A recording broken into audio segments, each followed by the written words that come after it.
Hello friends, এতক্ষণ ধরে রান্নাঘরে ছিলাম, পুরো ঘামিয়ে গেছি। দেখো, রোববারে আমার এত খাটনি কি বলবো তোমাদেরকে। মানে এক হাতে মাছ ধোয়া, সব কিছু গোছানো, আবার কাটা, আবার সব রান্না করা, আবার সব গোছানো, কি বলবো। যাক গিয়ে দেখো কি রান্না করেছি তোমাদের সাথে একটু শেয়ার করি।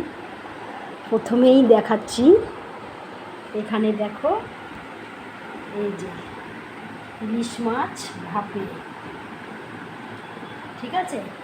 এবার দেখো এখানে রান্না করেছি, তোমাদেরকে বলেছিলাম না আগের ভিডিওতে, কুমড়ো কুচি কুচি করে কেটে আর মাছ কুচি কুচি করে কেটে ভাজা করেছি।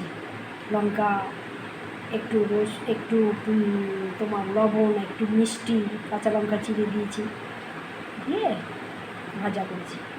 অল্প একটু ভাজা জিরা ছড়িয়ে দিয়েছি এর মধ্যে। খুব ভালো লাগে, আমার শাশুড়ি মা এটা করতে, কুমড়ো মাছ দিয়ে ভাজা।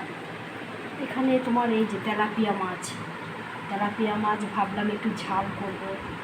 তা কর্তামশাই বললেন যে না, একটু আলু দাও, একদম ঝাল করো না, সব কিছু একটু আলু দিয়ে মাখা মাখা করো। তো তেলাপিয়া মাছ পেঁয়াজ দিয়ে, লঙ্কা, টমেটো সব দিয়ে এই যে শুকনো শুকনো করে একটু রান্না করেছি। আর এই দেখো, কচুর শাক করতে আমার কত দেরি হয়ে গেছে। দেখো বন্ধুরা, দেখো কচুর শাক একদম শুকনো শুকনো করেছি। আর এখানে আবার দেখো কালকের কতটা পোস্ত রয়েছে এখানে।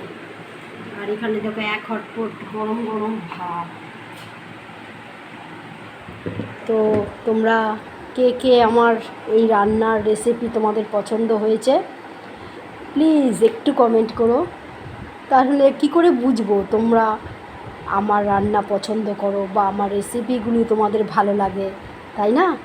একটু কমেন্ট করো কার কার ভালো লেগেছে আমার এই রান্না, আমার এই রেসিপি। তো বন্ধুরা, আজকে এই রোববারে এই খাবার দাবার, ইলিশ মাছ ভাপা, কুমড়ো মাছ দিয়ে ভাজা, তেলাপিয়া মাছ, কচুর শাক ইলিশ মাছের মাথা দিয়ে, এখানে আবার কিছুটা ঝোল রয়েছে, ভাপার ঝোল রয়েছে এখানটায়। আর এখানে তো কালকে পোস্ত অনেকটা রয়ে গেছে পোস্ত। আর এখানে তো এক হটপট ভাত আছে। তো ঠিক আছে বন্ধুরা, তোমরাও খাও, আমিও একটু কাজ সেরে তারপরে খেতে বসবো। টাটা।